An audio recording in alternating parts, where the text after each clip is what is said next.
gonna move on to the A minor section, which starts with tempo di Bolero. Okay, now this section, it's more like a dance, have different personality. We need to work a lot more about articulation. Let's start with that section now. So the 16th notes should be a little bit shorter. Okay, I'll do one more time.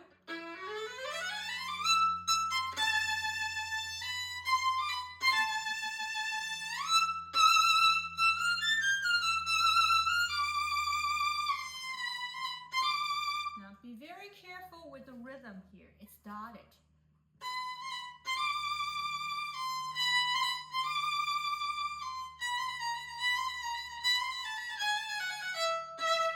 Now the characteristic about this section, all those 16th notes, you want to bring out the accents. That will give you so much more presence and personality. So you can use bow speed too.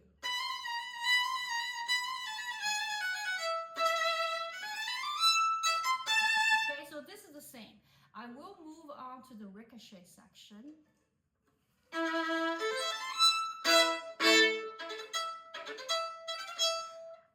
In order to play the ricochet well, I want to make sure you check your thumb and the pinky for the bow grip.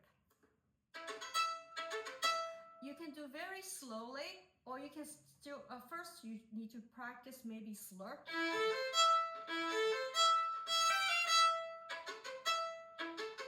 Very slowly, so every note is evenly spaced.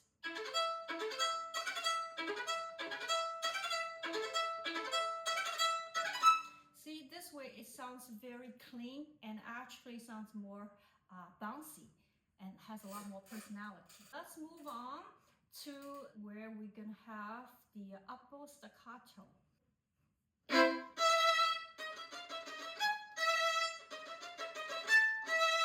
Make sure you keep your bow at the tip. And if you can't get a real clean staccato, I want you to make sure you lift your other 3 fingers. Just keep your index finger and thumb on the bow.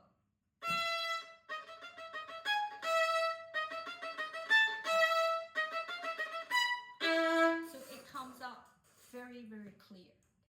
Now we're going to go into the key change to A major. This part we have a lot of the rolls, and it's very much like playing the Mendelssohn Violin Concerto, the same kind of concept. So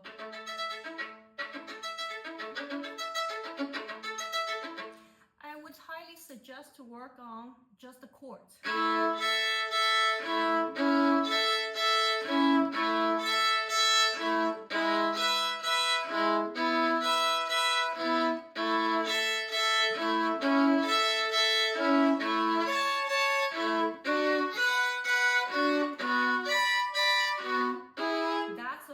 Hard chord, very expanded, a lot of extension. So this is the same. So the intonation is really important in that section. Once you master the chords, then you can maybe play slur.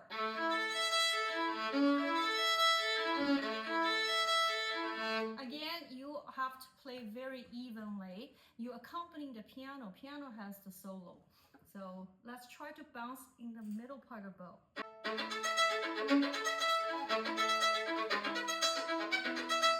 This tempo is hard to bounce. I'm gonna have to go a little faster.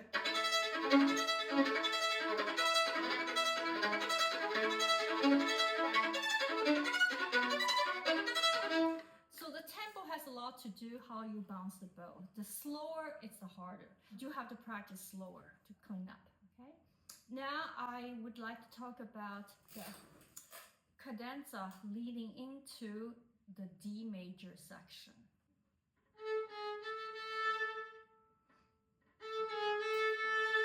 Four notes being repeated over and over, so you might want to try to do different bowing and different kind of phrasing to make it a little more interesting. Okay, so for me, I would just start the tip. like a question. Maybe slightly stronger.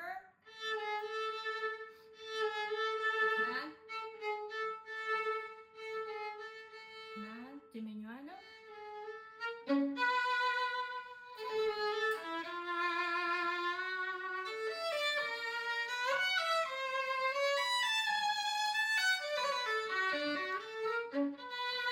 So this is like a waltz section. You just have to have this 3/8 meter to bring out the first beat a little bit, so you feel like you're dancing with the.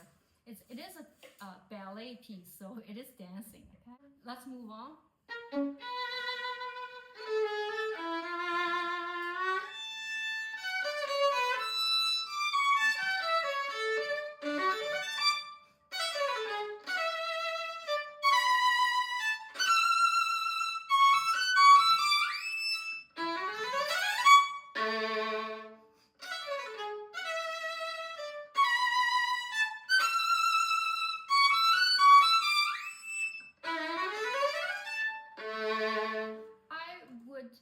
Highly suggest you should practice with the metronome, 3/8 per beat, so each note is a beat.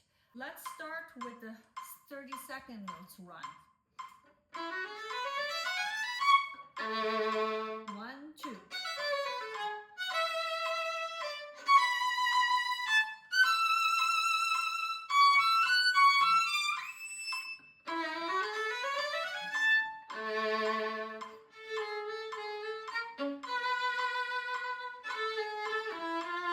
I think rhythmic accuracy is also extremely important in this section. Otherwise, you can't dance to it. Okay. This piece actually repeats a lot. We can move to the adagio at the very end. Be careful, we have gone through a key change to 2 sharps. Now we're going to the A major section. Okay.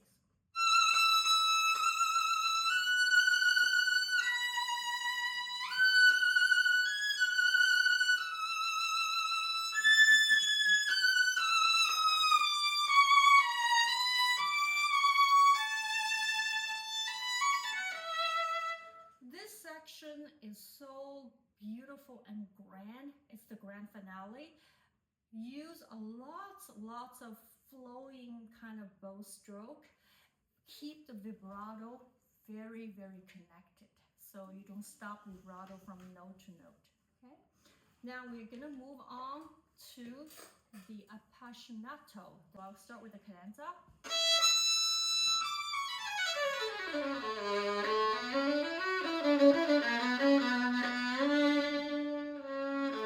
This part of the cadenza, you can do any bowing. You know, I have seen many different ways of playing it. I do like the 2 different kind of bowing. So the first phrase with slur, maybe the second phrase with more separate bow. Okay, so now we're moving on to the syncopation part. Ready, go.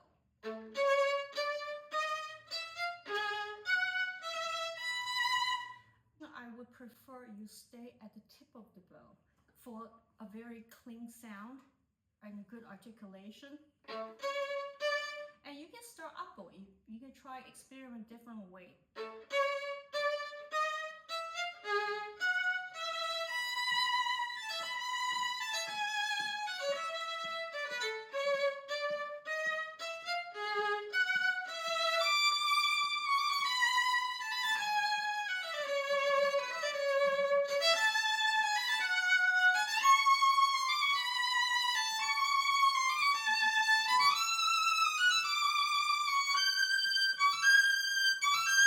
Now, here you really want to sustain all the tie note, the quarter with the tie.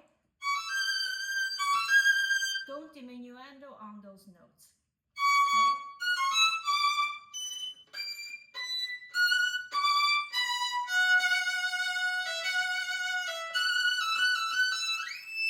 Okay? Now we're coming into the most fun part, the pure animato. At the very frog to start with those chords.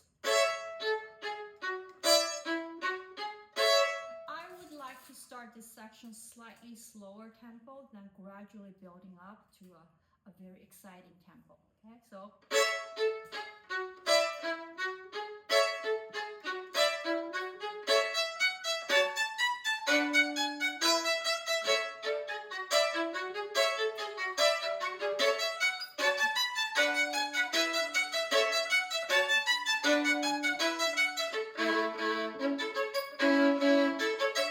this section has a lot of syncopation. Again, you want to bring out the quarter note. You can do double down.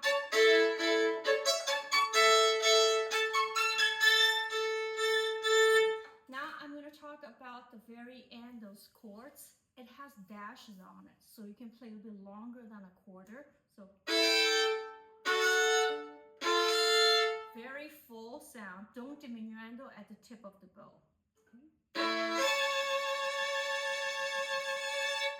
You can do one bow or two bow at the end. But I think one bow might be sounding cleaner versus two bow, but depends.